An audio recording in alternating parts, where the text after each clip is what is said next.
Assalamu alaikum student mathematics 4024. Welcome to Maths Guru. Student, this is a question on coordinate geometry from exercise 6b. The book is D3. The question is 11. Advanced level का question है ये. तो थोड़ा सा मुश्किल question है, लेकिन इंशाल्लाह इस वीडियो में तुम लोग को इस question की explanation मिल जाएगी. तो I hope तुम लोग की confusions और queries जो है वो clear हो जाएंगी. तो let's just begin the solution of this question. पहले question को read out कर लेते हैं और फिर देखते हैं कि what we have to find out and what is given. The question says the vertices of triangle PQR. Vertices is plural of vertex. Vertex का मतलब ये corners जो होते हैं triangles के, ठीक है. अब ये तीन vertex हैं तो इसीलिए उसने vertices का वो word use किया है. The vertices of triangle, ये triangle का symbol है, triangle PQR. P के coordinates given है 1 और 3, Q is 5 and 4 और R के coordinates हमें given है 5 and 15 and we are asked to find the length of the perpendicular from Q to PR. अच्छा, सबसे पहले ट्राइंगल को प्लॉट कर लेते हैं since we have the vertices. और कोऑर्डिनेट ज्योमेट्री में मैंने तुम्हें बोला है कि it's good to draw the figure. थोड़ा रफ ग्राफ टाइप का जिसको तुम कहते हो, ग्राफ जिसको हम कोऑर्डिनेट प्लेन कहते हैं, तो वो ड्रॉ कर लेने से जो है वो काफ़ी सारी कंफ्यूजन्स और क्वेरीज जो है ना वो क्लियर हो जाती हैं. तो let's just start the plotting. तो ये मेरा कोऑर्डिनेट प्लेन हो गया. This is my Y axis, this is my X axis. सबसे पहले पॉइंट पी की लोकेशन मार्क करते हैं. पी के कोऑर्डिनेट्स हमें गिवन है 1 और 3. हमेशा पहली वैल्यू एक्स की होती है, दूसरी वाई की होती है. तो एक्स की वैल्यू 1 है और पॉजिटिव 1 है और वाई की वैल्यू भी पॉजिटिव 3 है. तो पॉजिटिव इस वाले क्वाड्रेंट में बनता है.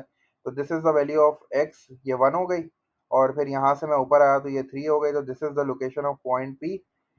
क्यू की बात करूं तो क्यू है 5 और 4. तो 5 जो है वो एक्स को जो है वो रिप्रेजेंट कर रहा है और 4 जो है वो वाई को रिप्रेजेंट कर रहा है. दोनों पॉजिटिव है, इसका मतलब है कि फर्स्ट क्वाड्रेंट में बनने वाला है.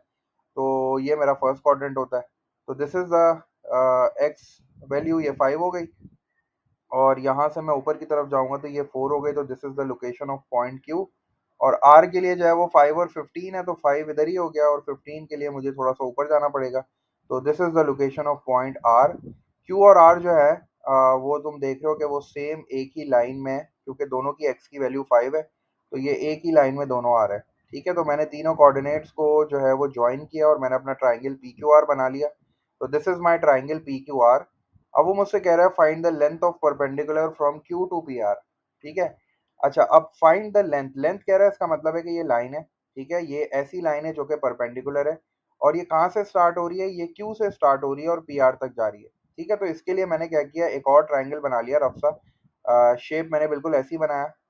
ये मेरा पी हो गया. This is Q, this is R. अब I have to draw this line. It will start from Q and it will end at P R. तो क्यू से स्टार्ट की मैंने लाइन और मैंने इसको एंड किया पी आर पे. ये 90 डिग्री का सिंबल मैंने इसलिए बनाया क्योंकि उसने बोला है कि this is a perpendicular line, ठीक है. तो ये लाइन रेड वाली और ये ब्लू लाइन जो है ये दोनों परपेंडिकुलर है. और मुझे कैसे पता चला कि कहाँ से स्टार्ट करनी है, तो उसने मुझे बताया from Q to P R, मतलब क्यू से स्टार्ट करो और उसको पी आर तक लेके जाओ. तो मैंने ये ब्लू कलर की लाइन बना ली. मुझे इसकी लेंथ जो है मैंने उसको एल से रिप्रेजेंट कर दिया. मुझे इसकी लेंथ जो है वो फाइंड आउट करनी है, ठीक है.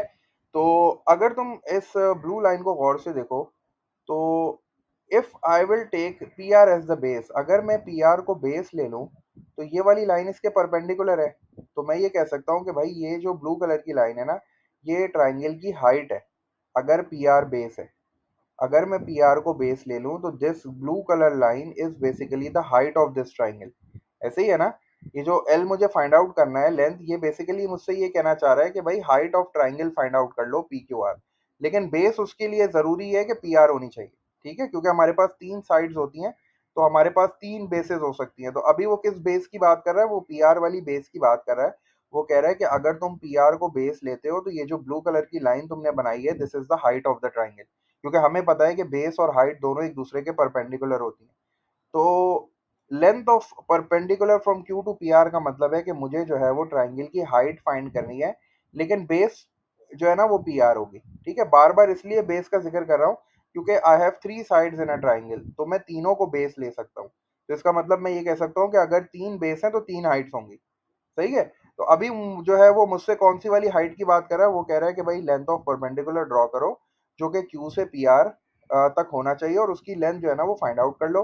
तो मैंने जो है वो ये ब्लू कलर की लाइन ड्रॉ कर ली. This is the line which is perpendicular to P R and it is starting from Q, तो ये जो है वो परपेंडिकुलर लाइन हो गई। अब मुझे इसकी जो है वो फाइंड आउट करनी है लेंथ, तो मैंने इसको एल से रिप्रेजेंट कर दिया। तो this I have to find out, और this is basically the height of this triangle अगर मैं पी आर को बेस लेता हूँ तो। ठीक है। अच्छा, अब 3 वर्टिसेस उसने मुझे दिए हुए थे, मैंने तीनों को प्लॉट कर लिया, मैंने ट्रायंगल बना लिया। अब मुझे पता चल गया कि मुझे ये वाली लाइन की जो है ना वो लेंथ फाइंड आउट करनी है। ठीक है, अगर मैं यहाँ बनाना चाहूँ तो मैं यहाँ थोड़ा-सा डॉटेड ये बना देता हूँ। I have to find out the length of this line. मुझे ये वाली लाइन की जो है ना वो लेंथ फाइंड आउट करनी है। अच्छा, अब इस लाइन की लेंथ जो है वो बेसिकली हाइट ऑफ ट्रायंगल है।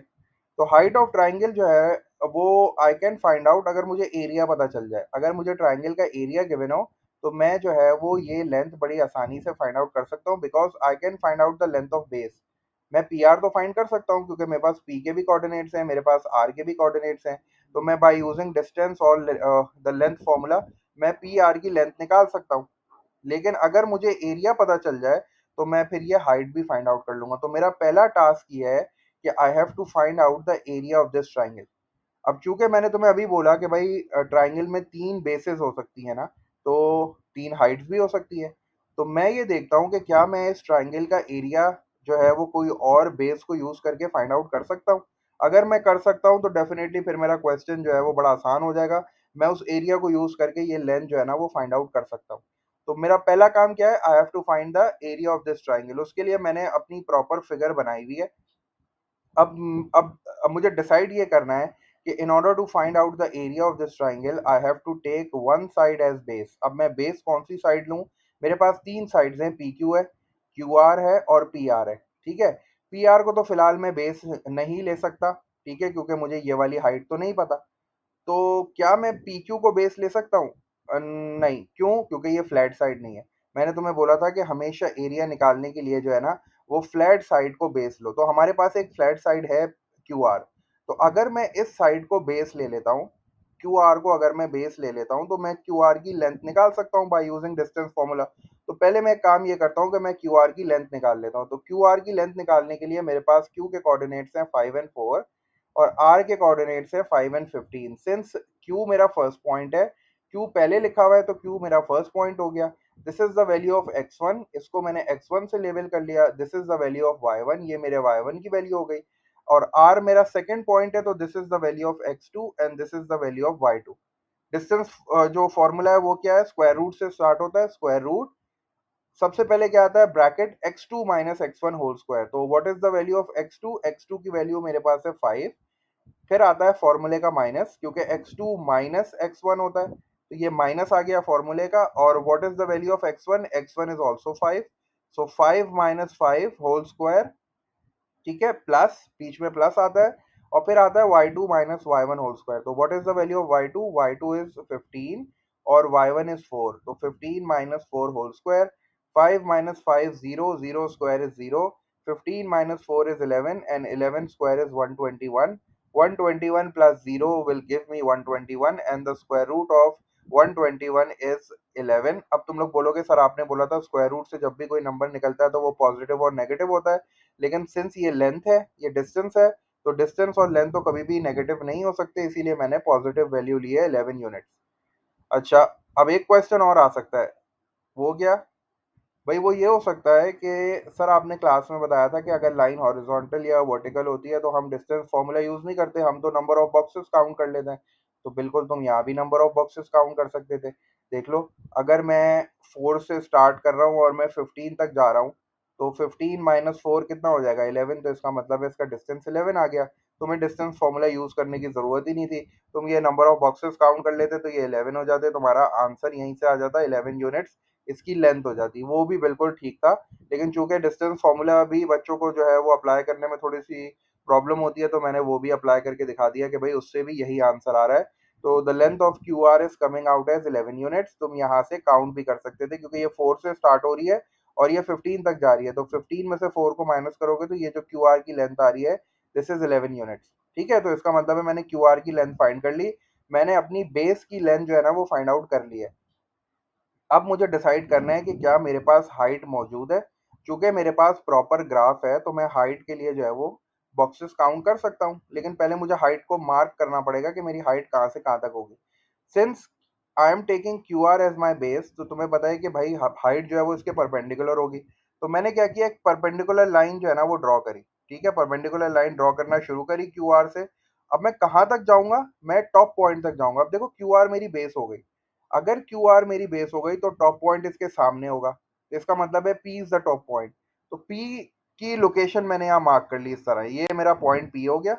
ठीक है, ये मेरा पॉइंट पी हो गया। और फिर मैंने क्या किया, एक परपेंडिकुलर लाइन ड्रॉ करी फ्रॉम क्यू आर, जाता रहा जाता रहा जाता रहा और उस पॉइंट तक आया जहां तक जो है वो पी है।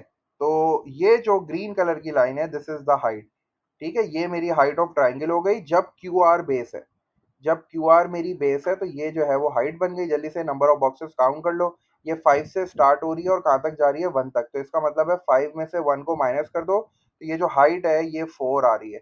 ये हाइट कितनी आ रही है, ये 4 आ रही है। तो इसका मतलब है now I have the height, I have the base. तो मैं जो है वो area of triangle find out कर सकता हूँ। Area of triangle is equal to half into base into height. अब मेरी बेस क्या है, the base is Q R, और हाइट मैंने जो है वो बॉक्सेस काउंट कर लिए 4। The length of Q R is 11, तो half multiply by 11 multiply by 4। 2 times 1 is 2 and 2 times 2 is 4, तो 11 multiplied by 2 is 22। तो area of this triangle is coming out as 22 unit square. Square इसलिए लगाया है क्योंकि area 2 dimensional है। Area का जो यूनिट होता है उस पर हमेशा स्क्वायर आता है, तो इसीलिए मैंने यूनिट्स पे स्क्वायर लगा दिया। तो ये जो ट्राइंगल पी क्यू आर है, इसका एरिया जो है ना वो 22 यूनिट स्क्वायर आ रहा है। अच्छा, अब याद ये बात रखनी है कि इट डजेंट मैटर तुम कौन सी बेस लो और कौन सी हाइट लो, कभी भी एरिया ऑफ ट्राइंगल चेंज नहीं होगा। ठीक है, अगर तुम क्यू आर बेस ले रहे हो या तुम पी क्यू बेस ले रहे हो या तुम पी आर बेस ले रहे हो, तुम हाइट्स फिर इन्हीं के हिसाब से लोगे, लेकिन एरिया कभी भी चेंज नहीं होगा। Area will always be the same. Area base पे डिपेंडेंट नहीं होता, तुम बेस कोई सी भी ले लो, हाइट जो है वो छोटी और बड़ी होके एरिया हमेशा जो है वो सेम आएगा। ठीक है, तो अब मैं इसी एरिया को यूज करके ये वाली लेंथ जो है वो फाइंड आउट करूंगा।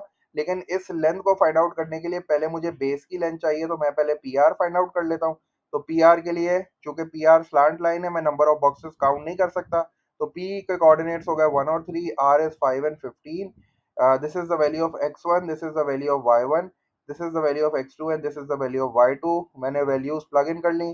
x2 माइनस x1 मतलब 5 minus 1 whole square plus y2 minus y1 15 minus 3 whole square। 5 minus 1 is 4, 4 square is 16 plus 15 minus 3 is 12, 12 square is 144। 144 plus 16 will give me square root of 160। This is the length of base PR. Now I am taking PR as my base. So this blue line will be the height of the triangle which I have to find out. This is basically the length of the perpendicular from Q to PR। Since I know the area of this triangle, now मैंने बोला area of triangle कभी भी change नहीं होगा। It doesn't matter तुम Q R को base ले रहे हो, पी आर को बेस ले रहे हो या पी क्यू को बेस ले रहे हो, हमेशा एरिया ऑफ ट्राइंगल सेम ही रहेगा। तो ये जो 22 यूनिट स्क्वायर है, ये एरिया मैं फाइंड आउट कर चुका हूँ by by using a different base. ठीक है, मैंने एक दूसरी बेस को यूज करके एरिया निकाल लिया ट्राइंगल का, तो वो 22 यूनिट स्क्वायर आ गया है। तो अब मैं इसी एरिया को यूज करता हूँ, half into base into height वाला फॉर्मूला यूज करता हूँ। एरिया के लिए 22 यूज करूंगा। अब चूंकि I am taking P R as my base, तो ये मेरी बेस बन जाएगी पी आर, और ये जो लेंथ है, ये जो ब्लू कलर की लाइन है जिसको मैं एल से रिप्रेजेंट कर रहा हूँ, this will be my height. तो मैंने लिख लिया half is equals to P R base है, मल्टीप्लाई बाय हाइट, हाइट की जगह पे मैंने एल लिख दिया। और एरिया 22 है, is equals to half multiply by what is the length of P R, square root of 160 आ गया, मल्टीप्लाई बाय एल। अब ये 2 यहाँ डिवाइड हो रहा है, उधर जाके मल्टीप्लाई हो जाएगा। 22 multiply by 2 will be 44 equals to, ये वन इस सब इन सब से मल्टीप्लाई हो जाएगा, तो सेम ही आंसर आएगा। ये square root of 160 multiply by L हो गया, वन यहाँ से हट जाएगा। अब since I have to make L as my subject, तो ये मल्टीप्लाई हो रहा है, दूसरी साइड पे जाके डिवाइड हो जाएगा। तो L is equal to 44 divided by square root of 160। जब आप कैलकुलेटर से डिवाइड करोगे तो the length of perpendicular from Q to PR is coming out as 3.48 units। ठीक है, चूंकि मैंने बोला था कि ये हाइट है, तो ये बेसिकली हाइट ही है। तो अब तुम बोलोगे सर पहले ट्राइंगल की हाइट 4 आई थी, अब ट्राइंगल की हाइट 3.48 आ रही है। तो ट्राइंगल की हाइट जो है, चूंकि 3 बेसेस हैं तो 3 हाइट्स होंगी। ठीक है, तो हाइट डिफरेंट हो सकती है, बेस की लेंथ डिफरेंट हो सकती है, लेकिन एरिया कभी भी डिफरेंट नहीं होगा। एरिया हमेशा सेम रहेगा, इट डजेंट मैटर तुम कौन सी बेस लो। तो मैंने पहले एक दूसरी बेस को यूज़ करके एरिया निकाल लिया, और फिर उस एरिया को यूज़ करके मैंने जो है वो ये वाली परपेंडिकुलर लेंथ निकाल ली। तो आई होप ये क्वेश्चन तुम लोग को समझ में आ गया होगा। अगर अभी भी स्टिल कोई कंफ्यूजन है तो मुझे लाजमी इन्फॉर्म कर देना, मैं इंशाल्लाह इसको दोबारा एक्सप्लेन कर दूंगा।